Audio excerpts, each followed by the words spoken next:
question you gave me this morning. What it means to be egoless. It means life. You know, like true life. You're not dominated by feelings.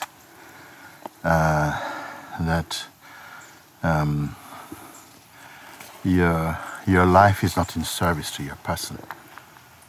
You know, meaning that for most human beings, our life is primarily in service to our person. Like, you know, how we are doing.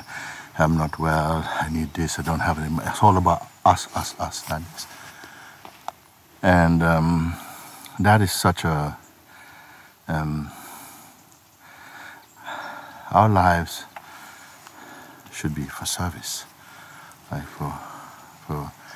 it's like one life in service, not to itself really, but to life, you know.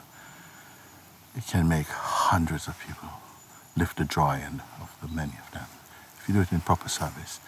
A life in service to yourself it's kind of selfish, and we call like so wasteful, because so much power is in you.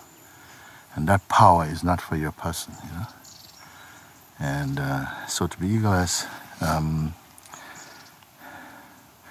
when the person wants to be egoless, it's very difficult if the person remains. He's trying to be good, and it's okay. It's also a very wide path. Most people, you're told when you read the scripture, love one another and do good to those who do bad things to you and stuff like this, no? And people try to be as loving and as kind as they can be, and it is good. It produces really good results. But there's something sometimes artificial about it, because you're doing it because you're told it should be good.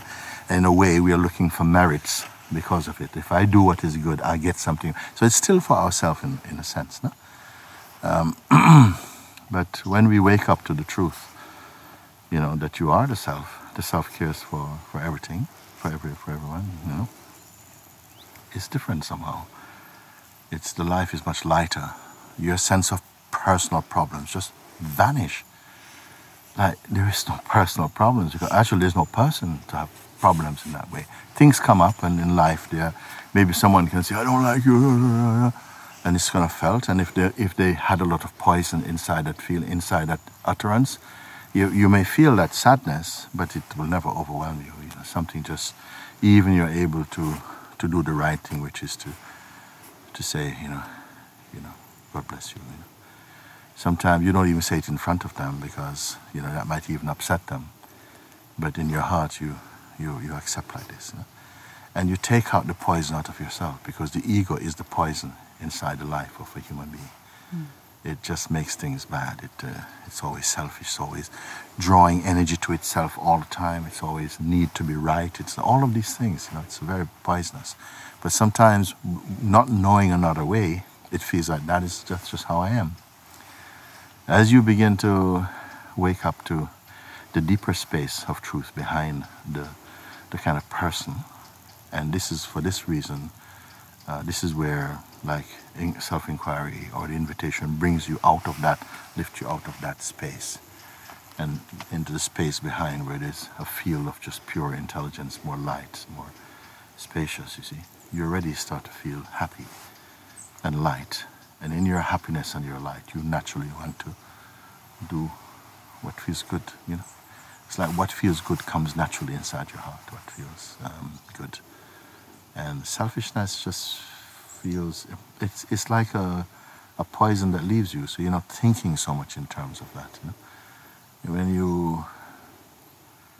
When you find something that makes you happy, you want to share it to make as many people happy as possible. When you go through a door into a space, you want to let as many people come through as possible. It's something like that more, you know? So egolessness is like this. And the more we, it's dropping away this heavy cloak of ego, of I, me, I, me, my, mine, are just a much, much greater space.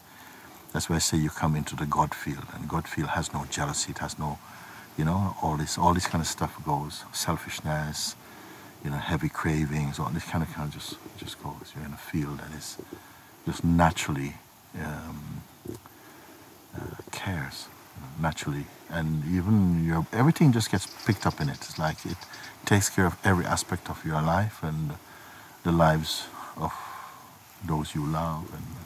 But then where you love, don't stop. It keeps expanding more and more. So that's to be without ego.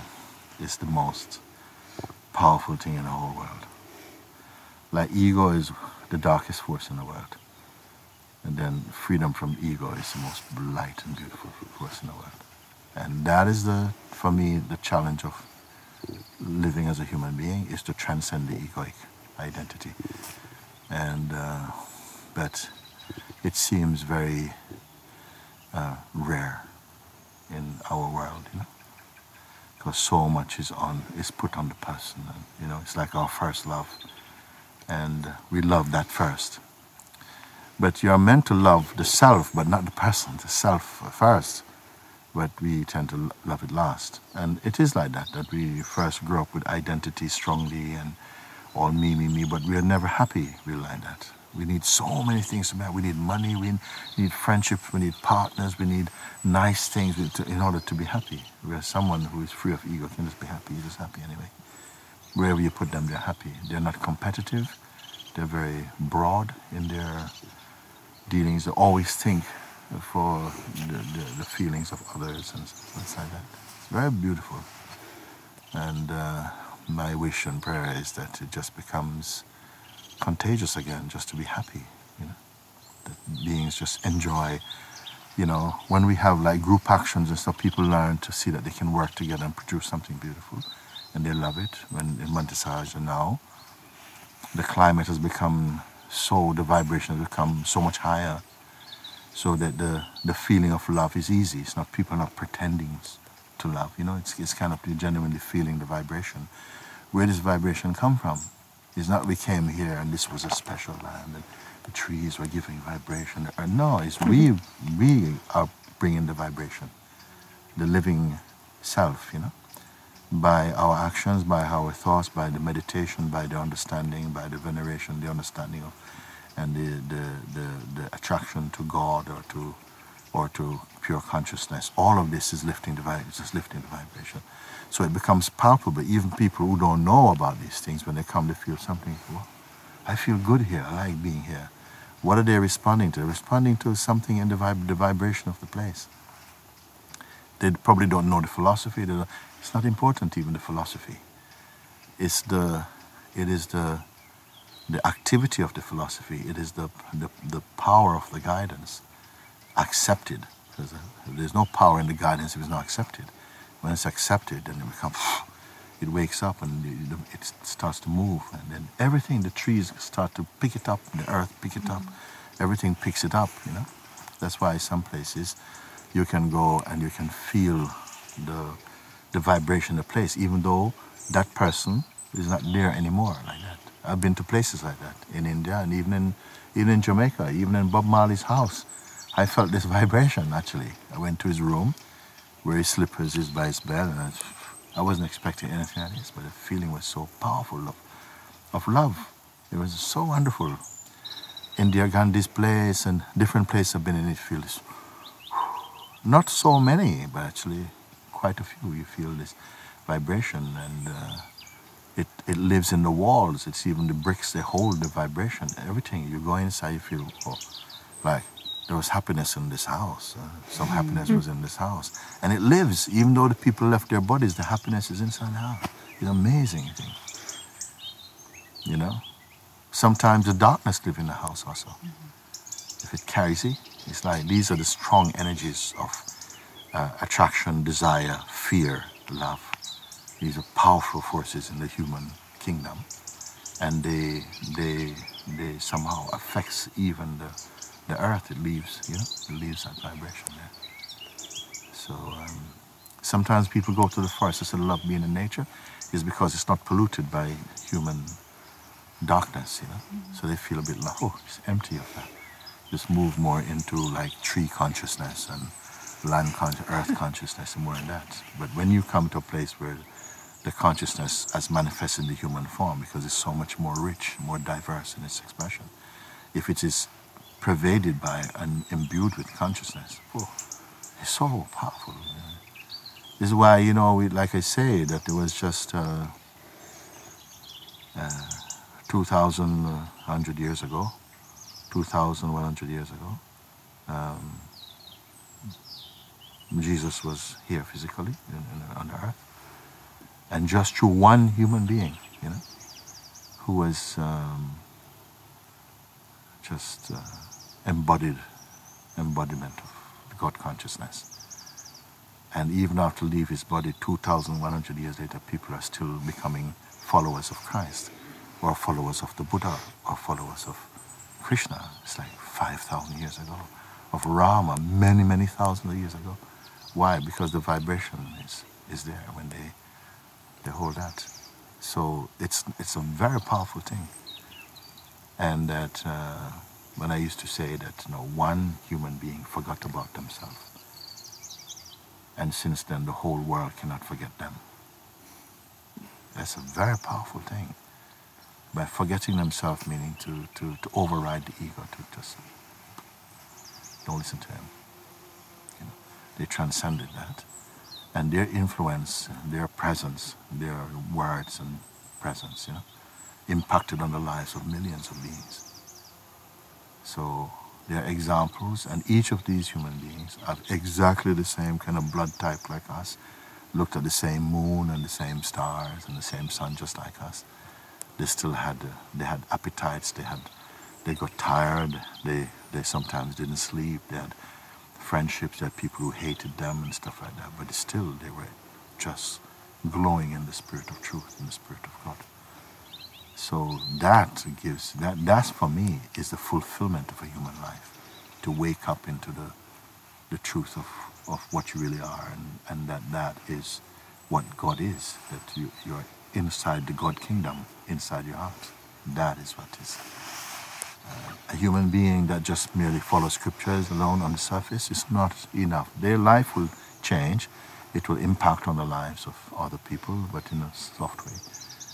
But the one who abandons their ego and plunges fully into the God ocean, this one rises up, you know, and becomes a guide in the world, even if they don't speak. So there are some beings who never spoke, they don't speak, but their presence is so powerful because it's so much inherent in their being, this presence of God, that people just be in their presence and they're transformed by that. So for me, that's what it means to be without ego. It's the most powerful thing in the world.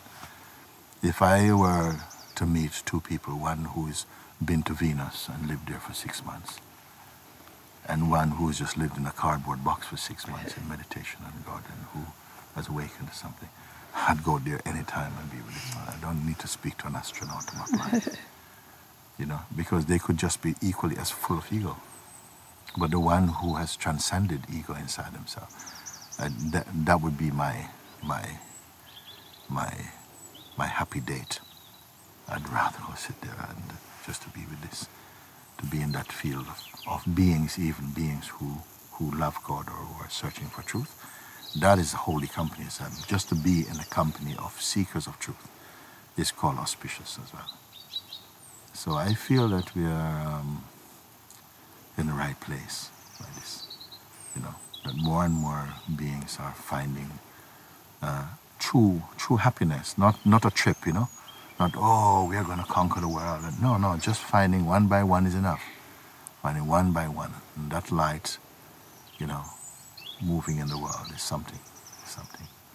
Because I don't think the world needs more books about spirituality. They need human beings who embody the truth, rather than books that write about the truth. They want to see the living book. They don't want to see a book of just, you know, paper. They want to see a book of a human being like them, whose life, you know, challenges or confronts or reveals something inside themselves that they can, by meeting someone of that caliber, you know, their being cannot deny that it's met God. And many times we've heard of stories where people who are profess themselves to be atheists, have met a being who has that impact on them, that they know, whoa, this is just, I don't know what this is, but is causing all these changes inside my heart. And so this is what, you see? Because they can't be a true atheist. They cannot be. It doesn't really, it's just a strangeness. You know? It just means a depth of ignorance, that you don't acknowledge that there is a supreme power that controls and, you know, determines the order of the universe and cares for things and stuff. It's not human being doing it. It's not human being allowing these trees to grow and to, you know, sending rain and, you know, to change the weather and to take care of all the planets in even one solar system. I mean, but of all the solar systems, you know, just, I cannot, even to talk about it makes you feel weak, you know, you can't grasp the magnificence and the might of that supreme being. And the being is not separate like as an entity doing the things. It is inside the things itself, you know, it's like God cannot be just a form, or God is embodied in all forms and beyond them, you see? Because the forms are constantly changing, because he gives them the portion of time and growth, and anything that is growing must be transformative, changeful, and so on. And, but the God self is unchanging and yet manifesting change, and taking care of all the different permutations of its expression. It's just, sometimes just want to try and portray it as a kind of field of energy, but not just energy. It's an intelligence and a spirit this is its visible expression, and appearing out of it gives many clues. Just if you look, you know, we look on someone, we see the hair on their head, which keeps coming out. We're coming out from what? If you look inside the head, there's no hair inside the head coming out. There's nothing there. It's just growing. To show you that out of emptiness I create all these things, and sustain them and bring them back to emptiness. You know, it's too magnificent to talk about it. You know, and some beings that just get overwhelmed at just the majesty of that power. So that power is the source of your own sense of self. To even know this, even if you don't understand that should set your life on fire already. You should have to go down and sit down, and just, there's no end to a gratitude of knowing that your life is sourced in God. For someone who don't really comprehend that,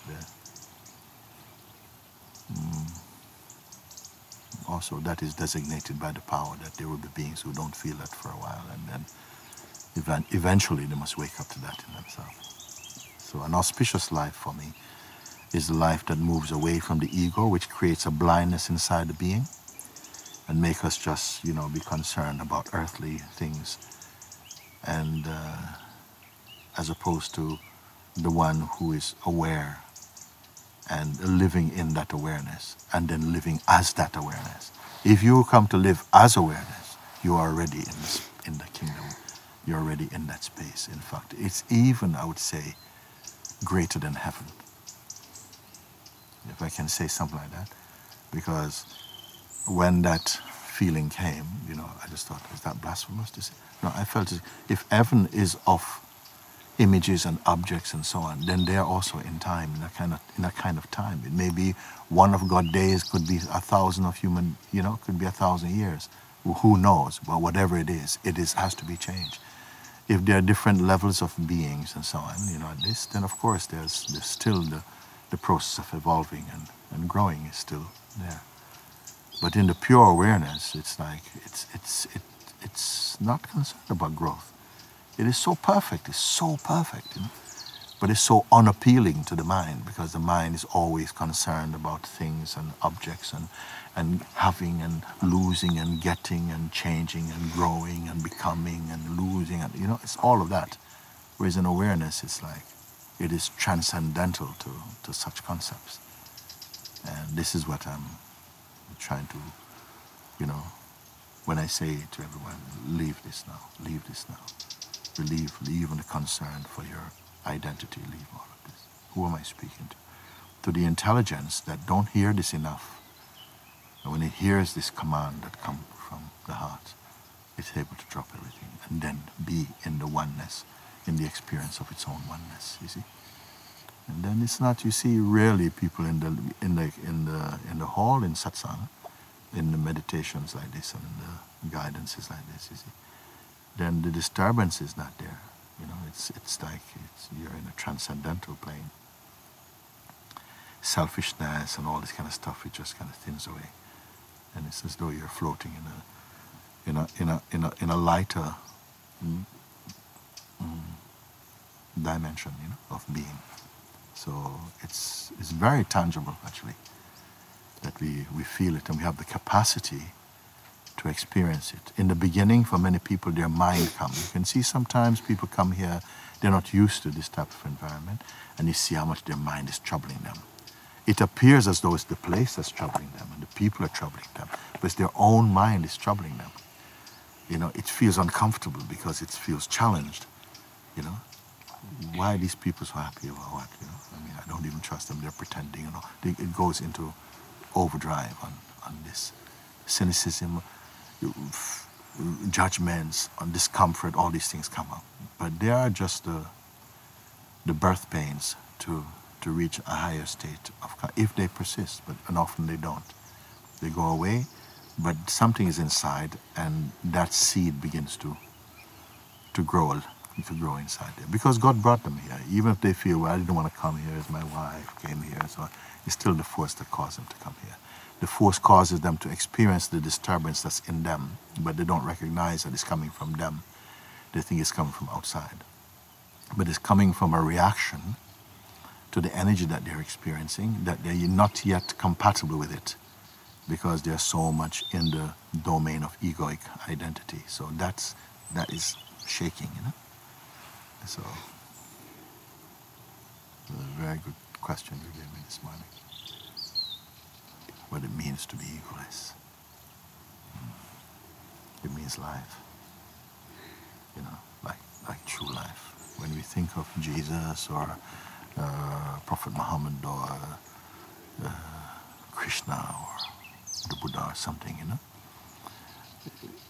it immediately is even people don't know about these things. They know it represents a higher level of consciousness, a level where love is the climate, and you know, peace, and you know. So, but when we say I, the implication, the real meaning of I, is consciousness. But rarely in the world, when we say I, it means consciousness.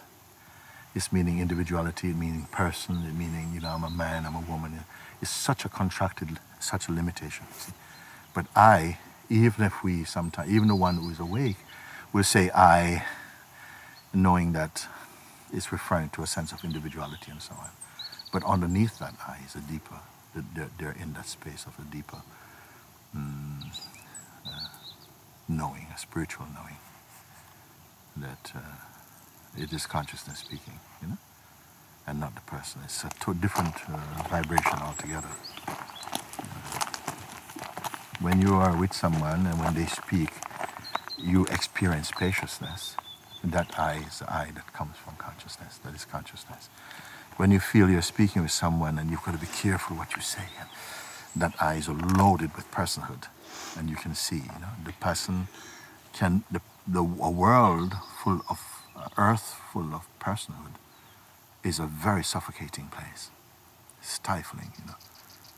Even if there was only, you know, 3 million people on the earth, it would feel, well, probably that's a small number. But when you meet them, you'd feel a bit suffocated. But one human being who is awake to the self in a crowd of thousands shine and illumines that, you know, raise the level of consciousness in people who recognize it, you know.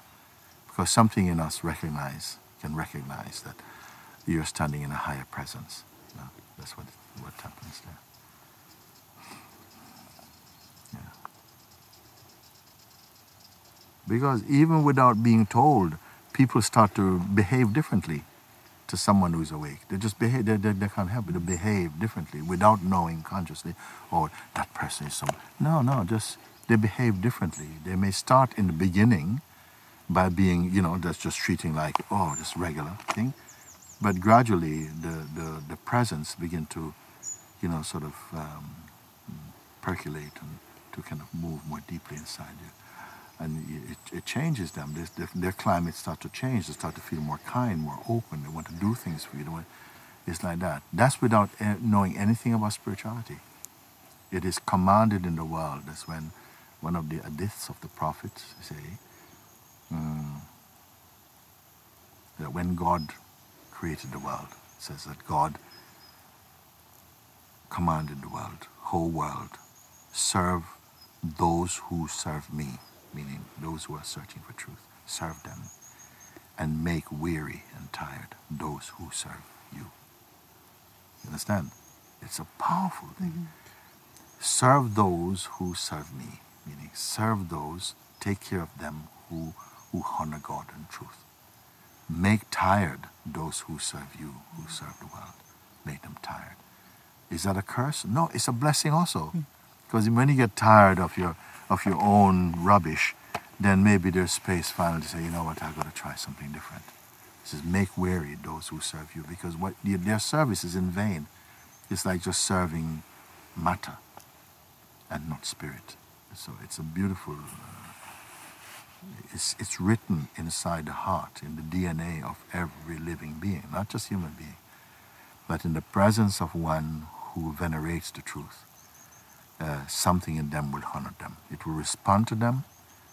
It may even at first want to get rid of them, but it cannot deny that their presence has an impact upon the existence. That is the power of the Holy Spirit and the Spirit of truth in each one. And I say, this place has to shine in that.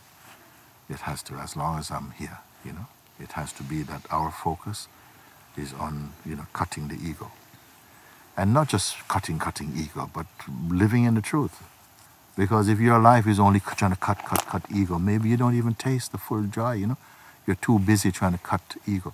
But I say, but I'm showing you the truth also, in the meantime. So as you are, you're trying to cut ego, you find the truth, you put down your cutter and just rejoice in the truth and let truth cut the ego. Isn't it beautiful? Yes. Yeah, the truth cut the ego. Why your hands have to cut the ego? You see? That's what the invitation does. That's what the invitation does. The invitation takes all the dirty work, the grime and stuff out of it and brings you into the lap of God.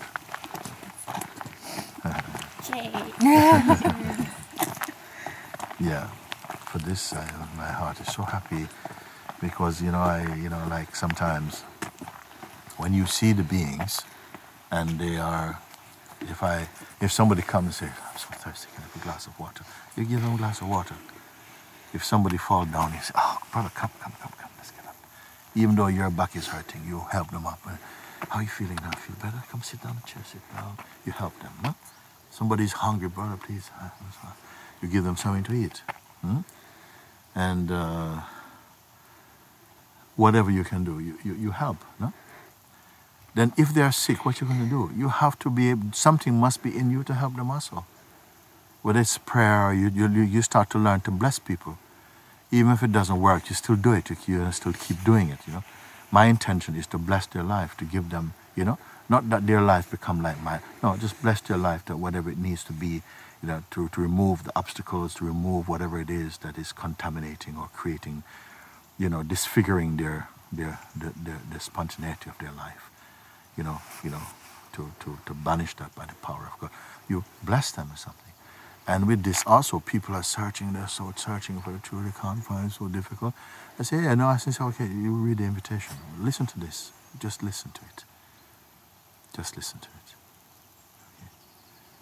And that is the big help they can get.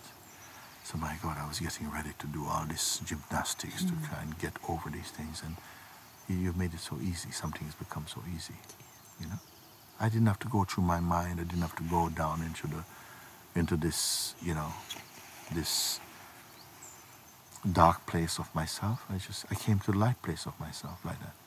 Isn't that a wonderful thing? Why everybody have to suffer blood, sweat, and tears? And they can't do it because the human beings are getting weaker. because they want everything to be done by machines. You know, we don't want to. So even the work of working on ourselves.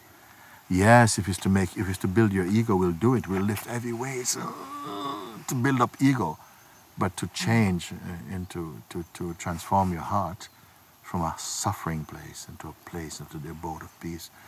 Yeah, man, I can't get into that and stuff because they feel it doesn't show, you know, like this. So perhaps this is why maybe grace brought invitation now to say, you know, but you have to also come in. You know, you think you're happy, but that's not real happiness, you know, and to try to get them.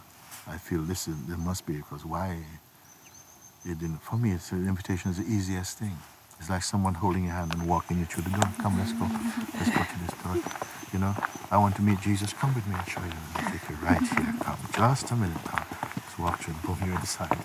You know, I was going to go to Jerusalem. I was going to go to Calvary. No, he's right here. Come. Right here. Walk you through the door. Isn't it? Thank you. Our Father, take me away, take me